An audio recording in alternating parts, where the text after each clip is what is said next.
You're listening to Karle and Kenner's Hitting the Bar. In the blue corner, we've got Mr. Karle supporting Tottenham. In the red corner, we've got Mr. Kenner supporting Arsenal. Together, they will be discussing all of your football views, all of your football news. So join us here on Karle and Kenner's Hitting the Bar. Hello and welcome to the latest episode of Karle and Kenner's Hitting the Bar, the football podcast. I'm Chris Karle and with me is West Ham supporter Geoff Saunders as always. Good afternoon, Geoff. Good afternoon, Chris. Good to be here. Right now we've got a lot to speak about. A lot of fascinating things happened over the weekend in the world of football and since. But before that, your trivia question. This weekend something happened that had never happened before in Serie A. Genoa, who are now married by Thiago Motta, who's in his first manager's job, were 1-0 down at half-time. Thiago Motta made some changes, and they came back to win 3-1. Okay, there's a clue there in 3-1. Why was this unique? The only time this thing has ever happened in Serie A. All right, well, you're going to give us the answer at the end. I can't imagine what it must be, but that sounds something very odd happened in that game. We'll find out a bit later, but let's talk about what happened in the Premier League in England over the last weekend or so. We've got to start with, because it was the first game as well, but start with Leicester City going away to Southampton on an absolutely soaking wet, rainy night. Not a great night for football, you'd imagine, and beating Southampton at home 9-0. It's 9, and then you do it in text, don't you? Yes. The number 9 and then the brackets N-I-N-E. Yeah, just in case people don't realise, yeah. I mean, 9-0. They were 5-0 up at half-time, which apparently is a Premier League record for any team to be 5-0 up away from home. Then 9-0 is a Premier League record away from home and also equals the highest ever score or highest amount of goals scored with Manchester United, who beat Ipswich by 9-0, but at home in 95. I mean, it was an incredible night for Leicester. A terrible night for Southampton. Well, yeah, it's a bit hard to know exactly what is happening at Southampton, because when Hasenhüttl went there, he got them organised, and they didn't look great, and they were never going to score a lot of goals, but they were much better defensively. And now it looks like, the wheels have come off, haven't they? Yeah, it's very strange. The first thing of note, of course, is that Leicester are a very, very good team and have got a decent manager. I mean, he'll tell you that. But the point being, Leicester have got one more point after 10 games than they had in a season when they won the league. At this stage. So could Leicester go on and do a Leicester? Or is the competition too harsh?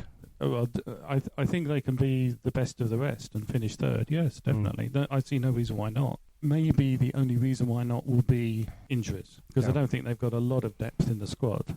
Defensively, they've got another very good centre back in the backgrounds. I think they're short of cover at fullback. If Jamie Vardy's injured, that's a problem. Yeah, I don't see why they can't keep going, except for maybe injuries after Christmas. But that is exactly what everybody said when they won the league, wasn't it? Well, it is. I mean, they were whatever it was, 5,000 to 1 then. I think there's something like 250 to 1 to win now, but.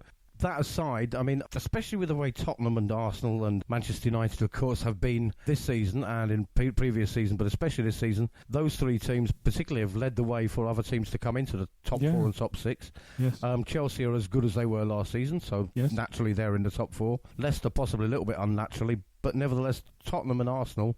United, they've let Leicester in, haven't they, in a way? Well, they're doing their best, aren't they? Yes.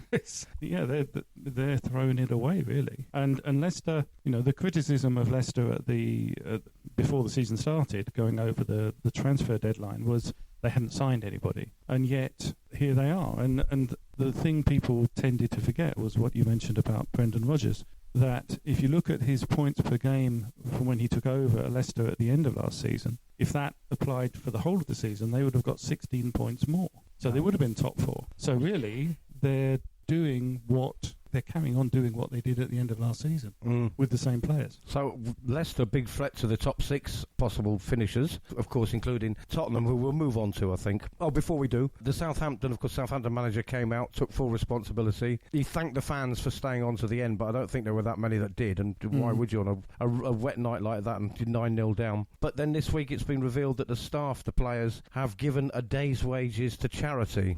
As like a sort of, humble gesture for losing. I'm not quite sure how that works, if that's supposed to sort of prove anything or...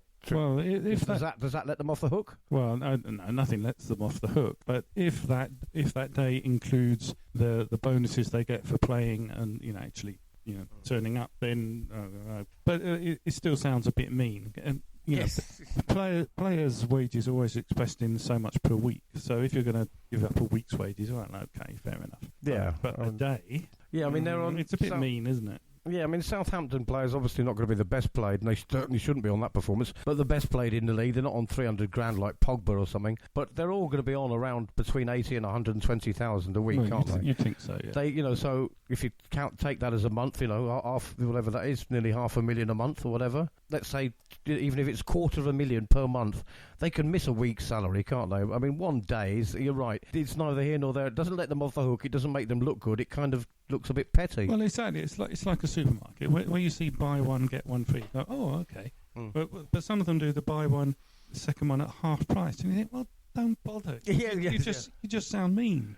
Yeah, actually, you might as well just charge full price because they're drawing attention to themselves in a bad way more than if they'd just done nothing. We do have to give credit to Nottingham Forest, however, who donated 3,000 food parcels to the homeless after their game was cancelled against Reading on last Saturday. Heavy rain, waterlogged pitch, meaning that the City Ground pitch was unplayable. So instead of letting all the pies and pasties and sandwiches go to waste, the club gave it to Framework. Framework is a homeless charity based in Nottingham. They've done it before. Now that's a gesture, isn't it? 3,000 meals directly to the homeless, a direct action instead of some sort of PR stunt, which is what I feel the Southampton thing was. It was a bit, and well done, Nottingham Forest. Southampton, Hasenhüttl saying, I take full responsibility. Well, actually, I don't think you should, because the players were terrible. Does anybody believe that you set them up to play that way? Clearly you didn't. That's not what you practiced during the week. No. So this, I take full responsibility. Well, nonsense. You're going to lose your job anyway, but... sometimes a manager has got to have a go at the player. It's completely unacceptable. It happens very rarely that a team win by that margin, because the difference from Manchester City in first place and Watford in bottom place is not 9-0, is it, on any given day? No. So something went very, very wrong. I mean, everybody who watched the game said the defence basically just stood there and let them walk the ball through them, and it was just wave after wave. Leicester are that good, but Southampton aren't that bad, but they do look in danger of going down. Well, yeah. And they have done for years, though, haven't they, to be honest? Well, yeah, but I don't know what's happening at Southampton, because they've had a succession of poor managers. After Pochettino. Yeah. And Hasenhüttl, the supporters of the club he came from in Austria, is one of the Red Bull sides, I think. They all think he's wonderful. He's clearly got something, but not the dressing room. Troubling times at Southampton. We've talked about Tottenham over and over again, and has the dressing room been lost by Pochettino? Are there rifts between the players? They were away at Liverpool. Liverpool are unbeaten in 45 games at Anfield. 45 games, that stretches way back. Not only unbeaten at home this season, they've won every single game. Even on a good day, Tottenham wouldn't beat them. So I watched the game, not expecting Tottenham to get anything from it. I was just hoping we wouldn't be humiliated. Came away 2-1. We scored first. Let's talk first of all, if the penalty that was given away that Salah scored, the ball came loose. The Tottenham defender went to kick the ball, and Liverpool striker put his foot in front of our defender's foot, who then obviously he kicked it because he was swinging for a ball. He didn't know the foot was there. He didn't know it was coming in. It wasn't deliberate. Was that a penalty then? Is it a penalty because you've kicked somebody, deliberate or not? Because for me, that was a very fine line. The problem is that the way the law is written, it says that intent has no place in the decision. It's a question of fact. So as a question of fact, it was a penalty. However, Mane's admitted that he deliberately put his foot there to be kicked. It's where common sense has flown out of the window. The referee ought to be able to look at that and say, no, actually, it was you did that, not the Tottenham defender. Yeah, the player he didn't even know the foot was there. The foot came in after he'd already started swinging, so he couldn't have even taken his foot away. There was nothing he could have done about it. Had that been at, let's say, the Tottenham Stadium, and it had happened in the last 10 minutes, and it had happened to Liverpool, I don't think a penalty would have been given to Liverpool. I don't think they'd have got a penalty. I think there is that slight influence on the referee, and with Liverpool's reputation of winning every game at home, they had desperately been attacking Tottenham all game to try and get the equaliser and then get the winner. I think Tottenham probably gave them the hardest game they've had all season, from what I saw. I think the players would have been exhausted after that, and I do think the referee probably felt if it was a 50-50 thing, if it had been away from home, he wouldn't have given it, but because it was at home, he felt he was able to give it. But it does highlight a problem with the rules, that technically that his decision was correct, yet the player hasn't really done anything wrong. So there's a problem with the rules there. It's like the handball thing. But fouls have always been, according to law, intent doesn't matter. It's a question of fact. So, in fact, it was, the fact whether he meant it or not, or even knew the foot was there. He kicked the foot without even knowing it was there. That is a foul. Yes. And that's it. That's the end of it. So, Tottenham, a little bit of improvement. I watched the game. Eriksen looked like he really did not want to be there. He didn't even look happy when he was warming up before the game started. I mean, he does have that kind of sour face, I suppose, a little bit. But still, he did not look like he wanted to be there. Then you've got Danny Rose and Vertonghen, who've all stated recently and in the last year or so that they want to leave. Rose had a particularly bad game, even though he did not give up trying. It just wasn't working for him. Dele Alli still looks out of sorts. Harry Kane's running around trying very hard, scored a goal, of course. Son, as brilliant as ever. But there are some players that clearly want to go. Well, yeah. Would you just get rid of them at whatever price now? Absolutely. You've got to get them out. I was very surprised to see that the players who'd been dropped in midweek for the European game and Tottenham played so well suddenly came back and Tottenham didn't play well. Well, there you are. That's your answer. Yeah, I mean, I thought as a Tottenham fan, I thought, look, we've done so badly all season, then we come out and smash, only Red Star, as people keep saying, but they are still a team of professional footballers. We beat them 5-0 in a quite exciting performance, and then you drop the players. I mean, there was, Ndombele was on the bench. The game changed when he came on. Lo Celso only came off the bench. Then he's playing Winks instead of, he changed the whole team up. Lucas Moura on with 4 minutes to go. Yeah, well, that's a pointless thing to do, isn't it? Too late. I mean, Ben Davies had a really good game in midweek, and he's a good player, and I don't understand why they're messing him out with other people. Ndombele should have started. I mean, he's like a force of nature, isn't he? He just drives that team forward. Why would you leave him on the bench? There is a strange thing about Ndombele and Lo Celso, who, all right, Lo Celso was injured, has been for most of the season. I think he's played one full game since the season started. But he's been, what they call it, eased into the team. He's playing international football during the breaks, as is Ndombele, and yet they can't get in the starting lineup. If you paid all that money for them, having not bought anybody in 2 years, play them. Use them, and especially if the other players are useless currently. Well, absolutely. Why is Eriksen on the pitch? He's not. He's been as a Tottenham fan, I would say, he's been a great servant for the club. He's changed a lot of games, but he does go missing in quite a few games as well. But he clearly doesn't want to be there. No, right. You've got to get rid of him in January. You've got to recognise there is a reality in football, and when you look at all the great sides that have won things going back, I'll go back to Liverpool's side. The sides changed over the years. They always brought in someone new to freshen things up, to increase competition. And that seems to be the issue at Tottenham, that these stars, they know they have no competition for their places. And it's all very comfortable and very nice. And, this season is when they're getting found out. And certainly Eriksen should never play for them again. I mean, it's just, he doesn't care. It does feel a bit like, everything's rather comfortable for them, and they're just going through the motions. They've come to the end of their run, haven't they? It's been Absolutely, a good squad. I suppose it's a little bit like the squad that Alex Ferguson had when he retired from Manchester United. I think he left rather than the players leaving, because he had a feeling that he squeezed as much as he could out of a winning squad. Yeah. He probably squeezed one more title than he was entitled to out of that squad. He got the best out of them, but he would have known, Alex Ferguson, that the next season he would have had to start a complete rebuild, which would have meant 2 or 3 years without a trophy or something, which is maybe why he retired. A bit cynical, but they are. But I think Pochettino squeezed all he can out of that Tottenham team, and now they're just treading water and going through the motions until they get kicked out or get told to leave and somebody fresh comes in, because I don't think you can get much more out of that. Not all of them. I mean, Harry Kane, Dele Alli, Ndombele and Lo Celso, and there's a lot that could stay, but there is a lot that needs to go. Oh, there's a few that have definitely got to go, no question. And the sooner they go, the better. And if that means they spend the rest of the season training with the youth team, well, so be it. Yeah, it's either send them to the youth team or the reserves, or sell them as if the contract runs out, they're on a free, so be it. We've got a Christmas transfer window coming up. Get rid of them. Yeah, get rid of them in the January transfer window. I think 3 or 4 players have to go. Maybe only 1 or 2 have to come in. They don't have to replace like for like. We've still got, exactly, as we said, we've got those players who are sitting on the bench. Lucas Moura, Ndombele, Lo Celso. Lamela didn't play. Lamela, why not? After that game in midweek, he had a fantastic game midweek. He's been there for years, actually. He's never been lived up to the expectation, but had a great game midweek. And then you've got Eriksen, who wants to go instead. So I don't know. Maybe he's just trying to get the most out of Eriksen while he can, but he's not. Well, maybe the plan, maybe Levy said to him, "Look, these players have got to play, otherwise we can't sell them in January." Yeah, maybe it's a matter of keeping them in the public eye. Yeah. In the public eye, yeah, maybe that's what it is. The shop window. The shop window, yes. What about Manchester United then? Because they also played on Sunday, got their second away win in the space of a week, having never won away from home since Solskjaer took over last December. It's all 10 months now.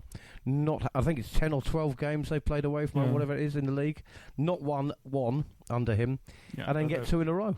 Yeah, but there's the one in midweek in Europa League that I don't think matters. It's a small team, but Norwich are, bottom of the table or thereabouts, and is very predictable result, I think. I think this may be a future trivia question, I think, for you, Geoff, because the weird thing was that Marcus Rashford got a penalty, poorly taken, had it saved by Tim Krul, who I think probably cost them $1 million or something, probably cheapest goalkeeper in the league. So Rashford had a penalty saved, a few minutes later went on and scored.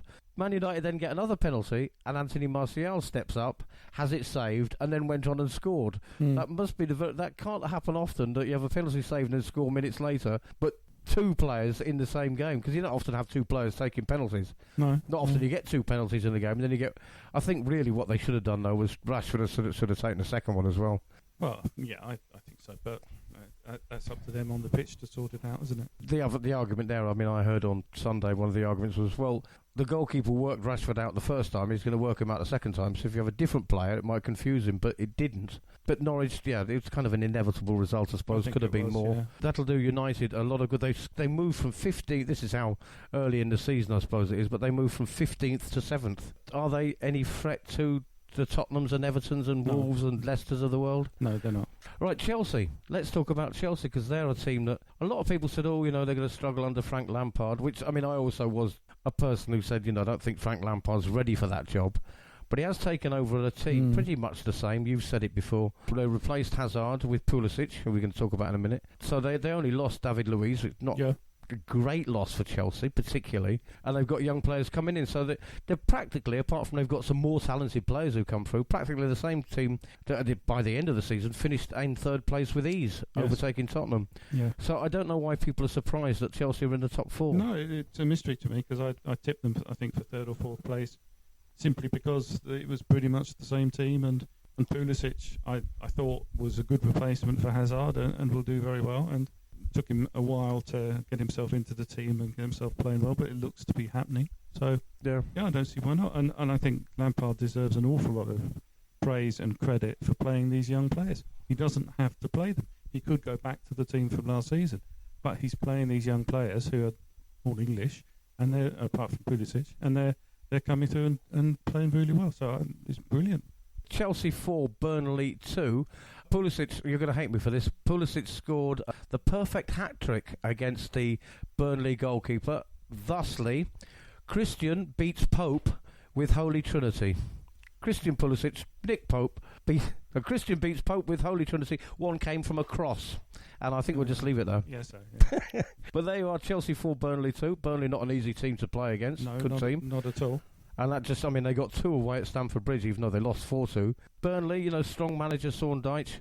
He was saying during the week, that he's a little bit sick of hearing about all this playing it out from the back and this new tactic that initially came from Spain, of course, all those years ago. But this idea of playing it out from the back and passing it back and forth to the goalkeeper. And when he gets players to ping it up the field, he's accused of playing anti-football. And yet, as he said, Tottenham were beaten by Liverpool because Liverpool played anti-football in the Champions League final. Well, that's the way to win games, is it? Dyche is telling the truth.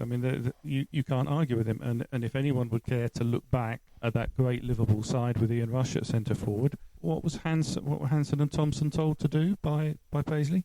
Hit Ian early with a fast ball straight up the pitch. He'll hold it on, bring the other players on. They didn't have a creative passer in midfield. Liverpool don't have a creative passer in midfield now. They have guys who'll win the ball, who'll get ahead, who'll keep the momentum going. They're doing what they've always done, with one exception, this high press, which Klopp likes, and that stops the opponents from counter-attacking against them. Dyche is 100% correct. There is a huge difference between just lumping the alehouse ball down the middle, hoping the big ball, hoping the big guy gets his head on it, and making a long pass. And Burnley are not a long ball team in the way that people are used to thinking about it. They hit long passes, but they are passes to players. Yeah, I remember it was again doing the rounds on Facebook. I don't know why. Probably because Rooney's career in the MLS has come to an end, and Wayne Rooney in one of the games in the MLS last year or the year before tackled a forward in his own half. Forward was through on goal. Rooney tackled him, quite a strong tackle. As he went through the player, he almost fell over. He stood up, spotted his forward. Bearing in mind Rooney was in his own half, spotted his own forward running into the box and pinned a pass right onto his forward's foot. Right onto it, and all the forward had to do was keep his foot out, and it went into the goal. That was from his own half. That's what Deitch is talking about, as you say, not just hoofing it up there. And that's how Liverpool won the Champions League. That's how they're winning, I think, the league now. And this passing it around, it's all tiki-taka, as they used to call it, but all this passing it around in the box and back and forth to the goalkeeper was Tottenham were doing it. Liverpool were doing it quite a lot, actually, when they were feeling under pressure from Tottenham. But this passing it back and part, it's almost like you've got to involve everybody so nobody feels left out. Or if he's earning the money, he better do something. So he's got to pass it at least 8 times in a game. We're in St Barnabas' primary school. There are no losers here. Pass it to Lonely Joe. God, give it to Joe, poor fella. When Guardiola went to Bayern Munich, it's in his autobiography, one of the things that drove him mad was he kept watching this training and they kept doing this, passing the ball side to side and then up one channel and then down and back again, and he lost his temper. So what are you doing? And Lam said, well, we thought that's what you wanted us to do. He said, no, I want you to attack and score goals. He said, no, don't just pass it for the sake of passing it. The reason you're passing it is to move the defence and create an open. But too much of this possession in that we see in the Premier League is passing for the sake of passing. Now, the Jack Wilshere thing drove me mad when he was at Arsenal. I think it's a crime he's at West Ham, and I'm glad they don't play him.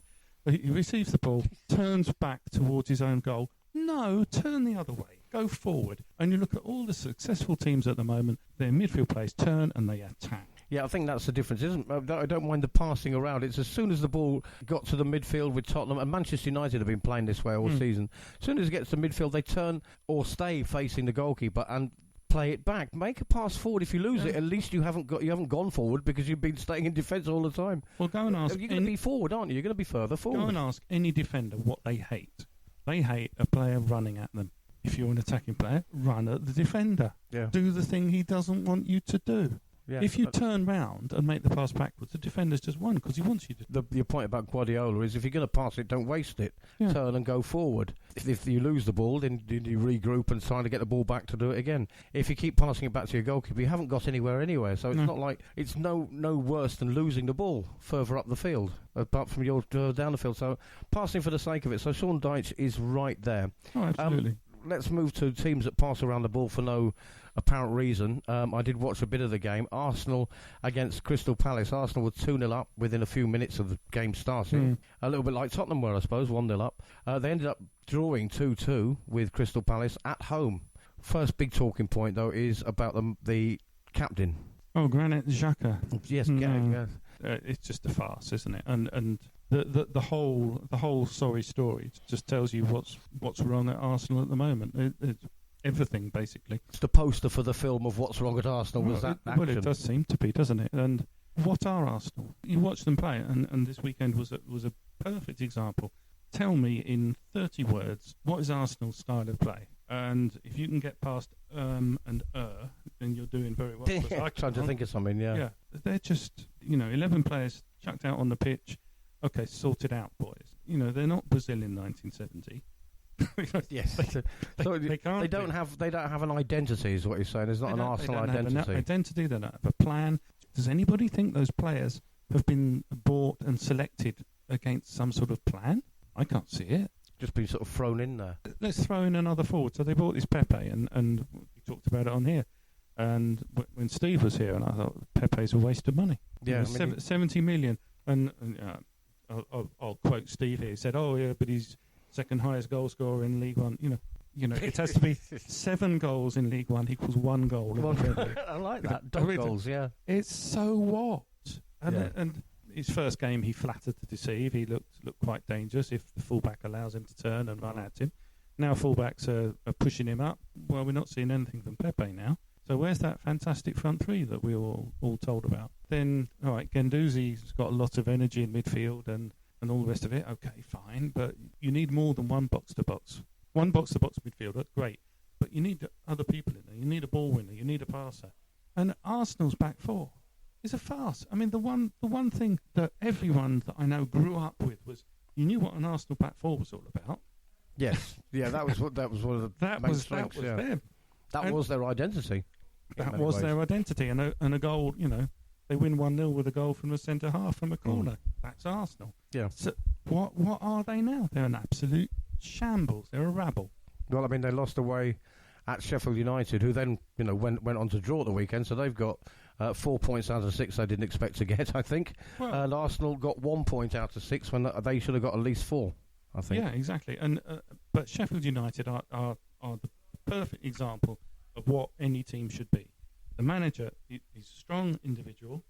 He's got principles. He knows how he wants his team to play. He selected the players to play that way, and it's succeeding. Now, because of the quality of players, which is driven by the amount of money he has to spend, they're not going to challenge in the top 5 or 6. But he's making the best of those resources. Emery at Arsenal is not. No. Well, for those that don't know, let us explain what happened. Going back to the captain, Xhaka, he was voted captain. So there's a problem straight away. The manager allowed the players to vote who they'd like to be the captain. If you're in an office and the owner of the company says, vote for the office manager, I'm going to vote for the person who's going to give me the least amount of work and give me the least amount of hassle. Yep. So there's a flaw straight away. That's the first thing. The second thing is he was substituted. It is the manager's right to substitute a player, especially when you were 2-0 up and it's now 2-2 and you're going to try and win the game. So he took his captain off. He threw the armband down, first of all, the captain's armband, which is a bit like the American flag, shouldn't touch the ground or something like that. So he threw the armband to the ground. The Arsenal fans are quite fickle.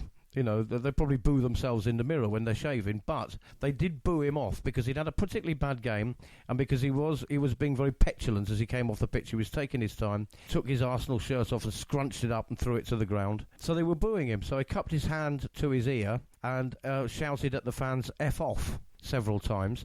He then refused to shake his manager's hand, or did not shake his manager's hand, and walked straight down the tunnel. Reports the next day suggest that apparently he left the stadium before the end of the game. Not just one action that could piss people off or upset the fans. Telling them to F off's never a good idea.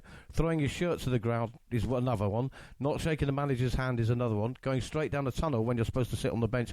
It's not just one action, it's an accumulation of 5 different actions that a captain or any player for a team should not do. Now, a lot of people are going to say it doesn't matter, but for me, there's a lot wrong in all those actions.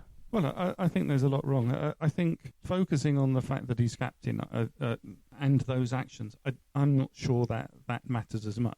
The fact that he's a player doing that at the club matters. The issue about the captaincy, I think, is an internal one. And the way he became captain sowed the seeds of destruction, didn't it? And it just showed that Emery is not a strong individual.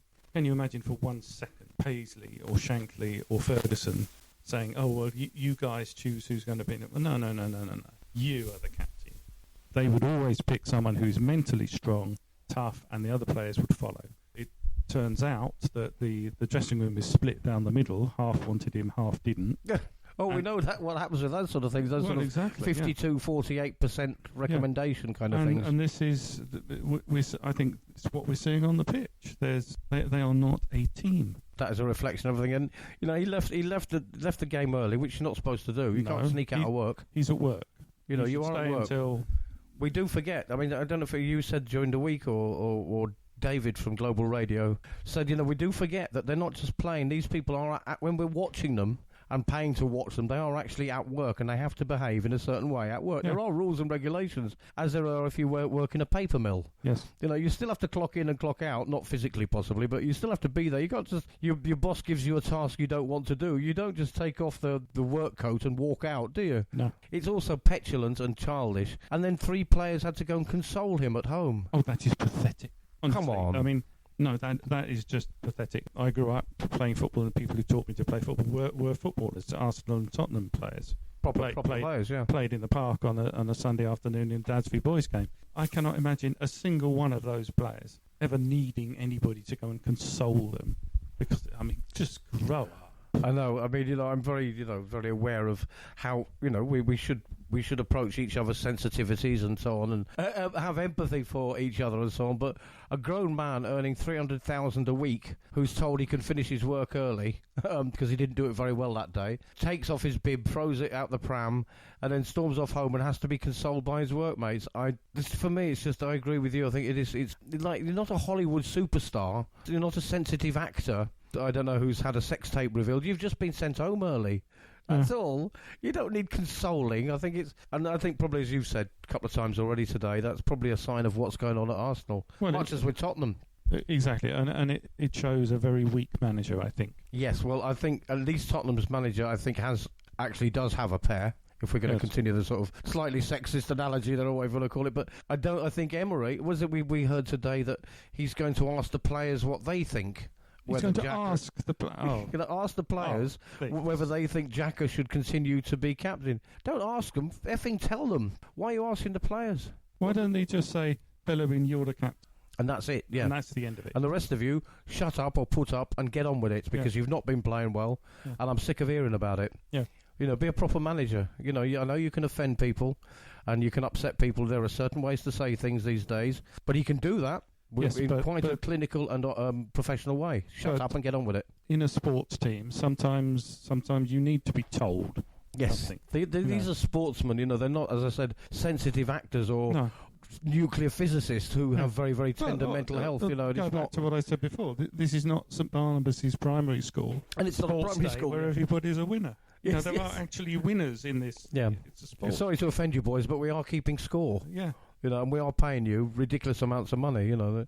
For me, it's just a step too far that he needs to be consoled. And then the second thing, that they're going to offer it around to the players to decide. I think that you said he's a weak manager, and I think he may not be there for very long. Well, he shouldn't be. No. Ex-players, people who played under Wenger, has written an article this week. The titles have changed, but the content or the meaning is the same. In every single article I've seen, is that he is not an upgrade from Wenger. No. By any stretch of the imagination. Some are saying he's a downgrade because they're worse than they were. Some are saying nothing has changed at all. Nothing has got better. While there is a crisis with Solskjaer and Man United and Pochettino and Tottenham, I think this really is the manager at Arsenal, and the team's identity is not there. And is that his fault, or was that already something Wenger had set up or left for him? The seeds of this sort of situation had been sown before, but he was brought in to change things. Has he changed things? No. Are they better? Well, certainly not better, are they? Well, there you go. There's your answer. So, if he's still employed as manager of Arsenal after Christmas, I'll be amazed. If he is, then it's not going to get any better. So you reckon he's going to go by Christmas? No, I think he should. Whether he will or not, I don't know. Because that's going to be driven by money issues. And as I've said before, these owners, particularly the ones that come from American sport, they're not actually interested in winning. No, so if he can get them into the top four, that'll be enough to keep his job. Yeah, absolutely. I don't think the fans are happy. So I don't think, probably disappointment would be the word among Arsenal fans for the upgrade to Emery. I think Steve and most Arsenal fans would say it's been a disappointment. Yeah. Well, let's move on to something else that was in the news this week, Geoff. This struck me as being a bit odd, but you're a businessman, so you know a lot more about conflict of interest and rules and regulations. But the football has some very strange ones, some that make sense. You can't bet against or for your own team if you're a club owner. But Everton chairman Bill Kenwright offered to gift, and for me the important word is gift, to give them free. It wasn't a loan. There were no strings attached. He was going to give Bury, when they were a Football League club, £2 million. £2 million when they were trying to survive, and which they didn't, of course. Yeah. I think they've got a £54,000 national insurance bill they've got to pay. They've been kicked out of the English Football League. When all that was going on, he tried to save them or help them by giving them £2 million. It was blocked by the EFL. They said, during the negotiations, Kenwright attempted to swoop in, make the offer, but the Football League had to. I mean, these are the rules.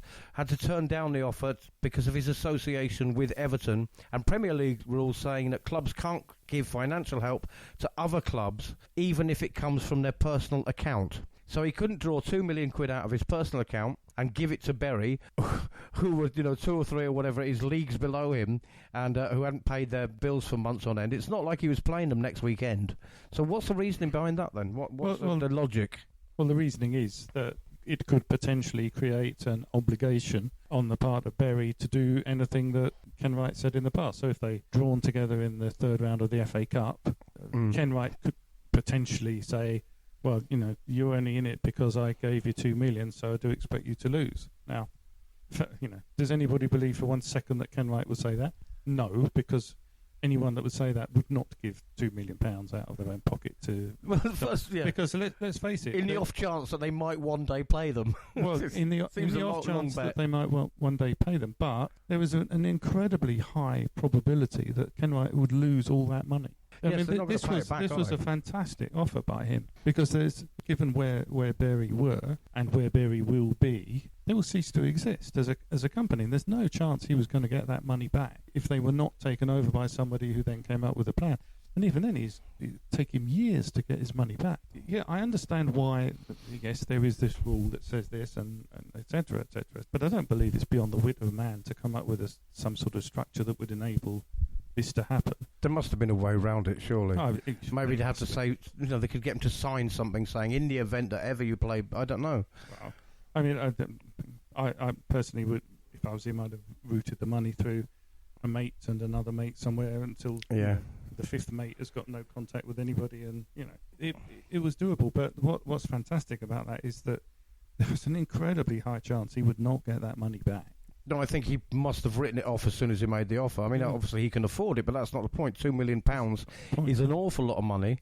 It would have probably saved Bury, but it was probably enough at least to keep them afloat and keep going and get their debts paid off, or some of them, and keep them in the Football League. So I think it's a wonderful offer from him, because I don't think he would have gained anything from it. Like you say, not only would he have lost his £2 million, but it's not like they're due to play Bury every week and he would have got 3 points off them every. It's not like he was going to gain anything for his own club. No. At all. They're not even, the league, literally, not figuratively, leagues apart. Yes. So it just seems like a very, very generous offer from somebody, for once, a rich club owner, making a generous and what seems to be humanly decent offer. And it's a shame that the rules didn't allow it. I mean, Bury were allowed to use Man City's training ground because it wasn't pecuniary. Yes, but it was. Because if they used the training ground for, let's say, one particular afternoon, then that is income that Manchester City would not have got from renting it out to someone else. It's exactly opportunity cost. It's no different. It's rubbish, and the EFL should be ashamed of themselves. Yeah, it's a shame, because literally Bill Kenwright could have saved Bury if it hadn't been for some suits being pedantic or following the letter of the law, obviously. But they should have said, you can't do this, but we're going to help you find a way around it. You have to remember who and what the English Football League is. The English Football League is not a company in the way that we think of it as a company. It is a collection of the owners of Football League clubs. So it's a collection of all the people who are competitors to Bury in one way or another. And this was the reason why they were ultimately thrown out, because the other owners said, why are we going to do something special for this club that is a competitor of ours, and which had been, if you like, financially doping for the previous 2 years. As far as they're concerned, Bury got what they deserved. Yeah, I mean, why should you help somebody that's cheating? Yes, that is the thinking there. And the EFL is not an independent organisation. It's a collection of the owners of Football League clubs. There's going to be very little charity or sympathy, which makes Bill Kenwright, as chairman of Everton, makes his offer even more spectacular or noteworthy. So whatever we have said in the past or will say in the future about Bill Kenwright and the way football clubs are run, on this particular occasion, chapeau, really, I think. Oh, absolutely. Well done. And if you look at Everton over the past 20 years under Bill Kenwright, their traditional place is seventh in the Premier League. And he's done it without throwing billions at the transfer market. Everton has been a very, very well-managed club with a fantastic youth setup, one of the best in the country, top 3 definitely. Yeah, so well run, well managed. I don't mean the coaching side of it, I mean the business side is well managed. They have generally finished in the top part. Well, I think in the last 20 years or so, I think they've always finished from 11 upwards. Yes. Generally 6th, 7th or 8th. Club of that size, with the amount of money they've got and they've spent, is incredible, actually. Yeah. Hats off to Bill Kenwright for that and for keeping Everton where they are. Yeah. All right, let's have a quick look at the weekend's games coming up, and then we'll have your trivia question answer. So the games coming up Manchester United on the road again. They haven't won under Solskjaer, and then they win away in the Europa League, then they win away at Norwich. Another game that they should win, they're playing Bournemouth away. Yeah, I think that's got a draw. Yeah. Draw. Maybe 1-1. All right, there'll be goals. But, I mean, Manchester United, by the way, at the weekend got 3 goals. Three goals in one game. You know, the first time they scored more than one since the first day of the season. So, who maybe they've got goals in them. Arsenal are at home to Wolverhampton Wanderers. That could go, for me, that could go either way now. Because Wolves seem to go either way. They beat Man City away, then they lose a game. Arsenal couldn't buy a win at the moment, I don't think, apart from in the Europa League, which they just scraped through, having been losing that. Arsenal against Wolves, I don't think that's got a draw written all over it. It might do. I'll lean towards a Wolves win. There's been a lot of quite strange comment about Wolves. Oh, they're not doing as well as last year, which is not true. Last season, after 9 games, Wolves were 6 points off 4th place. This season, after 9 games, they are 6 points off 4th place. 6 points, so they're in exactly the same position as they were last year. Last season, they had 9 goals from the opening 9 games. This season, they have 12 goals from 9 games. So actually slightly better. So better. Last season, Jimenez had 2 at this stage. This season, he has 3. Unbeaten Liverpool are the only Premier League team to have lost fewer Premier League games this season. Wow, Wolves are doing okay. So Wolves are actually doing okay. Yeah. Maybe that is an away win. We don't know. I think it's an away win, yeah. All right, I'll probably go for a draw. You'll be able to see our predictions on our Facebook page anyway. Karle and Kenner sit in the bar on Facebook. We'll have Steve's predictions there as well. Aston Villa against Liverpool. Foregone conclusion, poor old Aston Villa. I don't think they'll get anything out of that game. No, I think Liverpool will win, yeah. Yeah, so that's a Liverpool away win. Here's an interesting one. Possible bottom of the table relegation, early days battle. Brighton and Hove Albion against Norwich City. It's a home win. Home win. 2-1, I think. 2-1 to Brighton. I think I'm inclined to agree with you. The next one is also a home win. I think so. Poor old Southampton. We're at the very beginning of the show, and we're coming to the end of it now, so it kind of wraps it up. Southampton losing 9-0 at home to Leicester last Friday in the pouring rain. Then have to go to rainy Manchester twice because they're playing them in the Cup this week. They're playing Manchester City twice, Southampton, in a row, having been beaten 9-0. You want to bounce back, don't you, after a game like that? But oh no, Manchester City at home to poor old Southampton. I don't think City will get 9. But they will win. No, City will win, I would think. Yeah, that's an easy one. And here's an interesting one. Sheffield United, who you said at the start of the season, are a very solid outfit with a very solid manager, against Burnley, of whom the same could be said. Yeah, good. 2-2.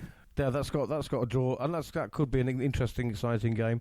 The next one, not so much for me. West Ham against Newcastle. Well, West Ham they've got to win that. Yeah, I mean, I watched Newcastle against Wolves. Newcastle were very lucky to get away with a draw there, even though they were winning in towards the end. They really shouldn't have been. They're not that great. Wolves had a late burst and started to play, but I think they weren't at their best. They had just played in the Europa League, of course. West Ham for that one, you're saying? Yeah. Because Newcastle aren't that good, yeah. Watford against Chelsea, that should be a Chelsea win. Watford still not found their... Watford can't find the net. They just can't find the net. They're good enough. They are having the shots on target. They're creating the shots inside the penalty area too. They're just not going in. And Deeney is the main striker, is injured. Who else?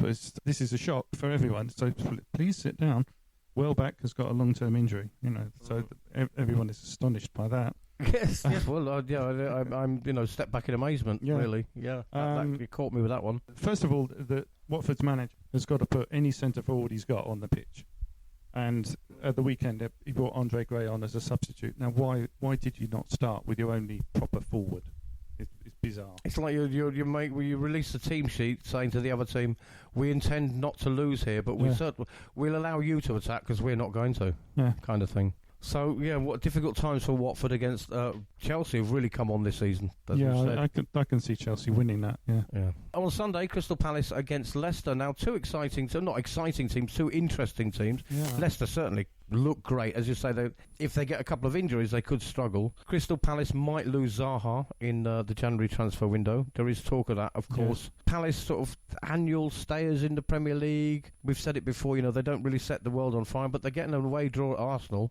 Yeah. And they fight to the end. You do watch Palace and you do feel that they've got a goal in them right until the end of the game, right through to the final whistle. And they make it very difficult to score. And the way Leicester play, let me reverse that. The way Crystal Palace are set up in midfield and defence is ideal for playing against Leicester City. That could be the game of the weekend, then, in many ways. Could be interesting. Probably will be, actually. Yeah. If you want to watch a good game of football, I think that will be it. Certainly Palace will not give space behind them, which Jamie Vardy needs. Yeah, that's kind of his thing.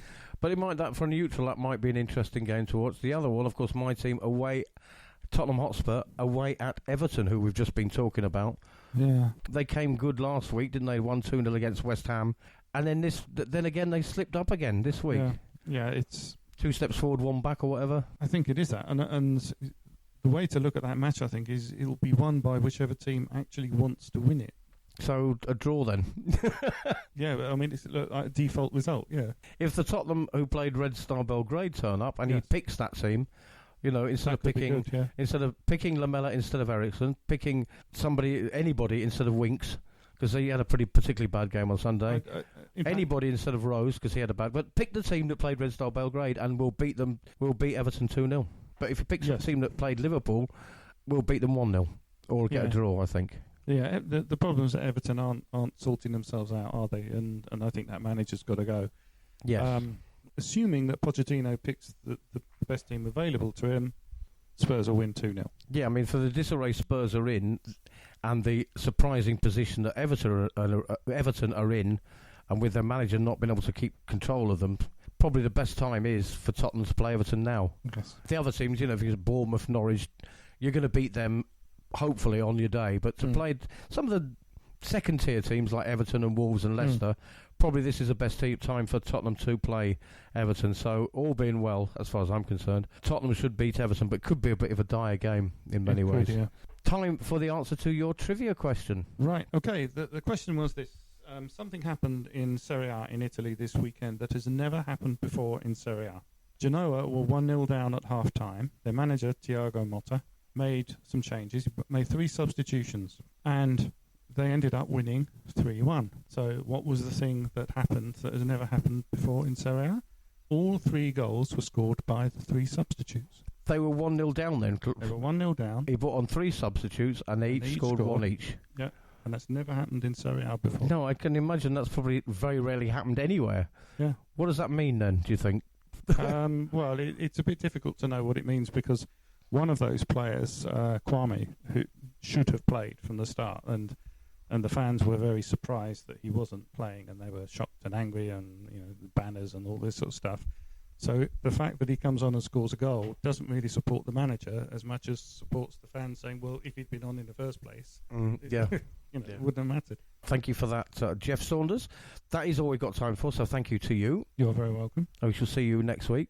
In a week when Leicester hammered 9 past Southampton in the rain on the south coast. Liverpool won again, and Xhaka lost it when he got replaced. That is Karle and Kenner's Hitting the Bar for this week. Join us next week for more Karle and Kenner's Hitting the Bar, the football podcast. You've been listening to Karle and Kenner's Hitting the Bar. Join us again next week for more of their twisted football news, all of their weird football views. You can find them here every week on Karle and Kenner's Hitting the Bar. We'll see you again shortly.